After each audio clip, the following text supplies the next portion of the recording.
ਮੇਰੀ ਵਾਈਫ ਜੁਲਾਈ ਦੇ ਮਹੀਨੇ ਵਿੱਚ ਬਿਮਾਰ ਹੋਈ ਸੀ, ਜਿਨ੍ਹਾਂ ਨੂੰ ਆਕਸੀਜਨ ਤੇ ਵੈਂਟੀਲੇਟਰ ਲੱਗਦਾ ਸੀਗਾ। ਤੇ ਆਕਸੀਜਨ ਵੈਂਟੀਲੇਟਰ ਤਕਰੀਬਨ ਸਾਰਾ ਦਿਨ ਹੀ ਲੱਗਿਆ ਰਹਿੰਦਾ ਸੀ। ਤੇ ਉਸ ਤੋਂ ਬਾਅਦ ਜਦੋਂ ਹੁਣ ਡਾਕਟਰ ਸਾਹਿਬ ਨੇ ਮਤਲਬ ਕਿ ਇਲਾਜ ਸ਼ੁਰੂ ਕੀਤਾ 1 ਮਹੀਨਾ ਪਹਿਲਾਂ, ਤੇ ਇਹਦੇ ਨਾਲ ਮਤਲਬ ਕਿ ਸਾਡਾ ਜਿਹੜਾ ਆਕਸੀਜਨ ਹਫ਼ਤੇ ਬਾਅਦ ਮਤਲਬ ਕਿ ਕੁਛ ਰਿਜ਼ਲਟ ਮਿਲਣਾ ਸ਼ੁਰੂ ਹੋਇਆ ਸੀਗਾ, ਜਿਹਦੇ ਵਿੱਚ ਅਸੀਂ 5-6 ਘੰਟੇ ਲਾਉਣ ਲੱਗ ਗਏ ਸੀ। ਉਸ ਤੋਂ ਬਾਅਦ ਅਸੀਂ ਹਫ਼ਤੇ ਬਾਅਦ 10 ਦਿਨਾਂ ਤੋਂ ਬਾਅਦ ਅਸੀਂ ਮਤਲਬ ਕਿ ਇਸ ਨੂੰ 15 ਘੰਟੇ ਲਾਉਂਦੇ ਰਹੇ, 10 ਦਿਨ।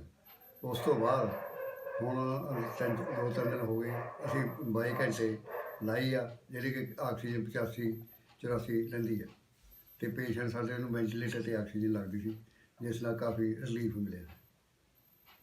ਔਰ ਵੈਂਟੀਲੇਟਰ ਆਕਸੀਜਨ ਜਿਹੜੀ ਹੈਗੀ ਉਹ ਕਿੰਨੇ ਦਿਨ ਉਤਰੀ ਜਾਂਦੀ ਹੈ ਜੀ? ਵੈਂਟੀਲੇਟਰ ਆਕਸੀਜਨ ਮਤਲਬ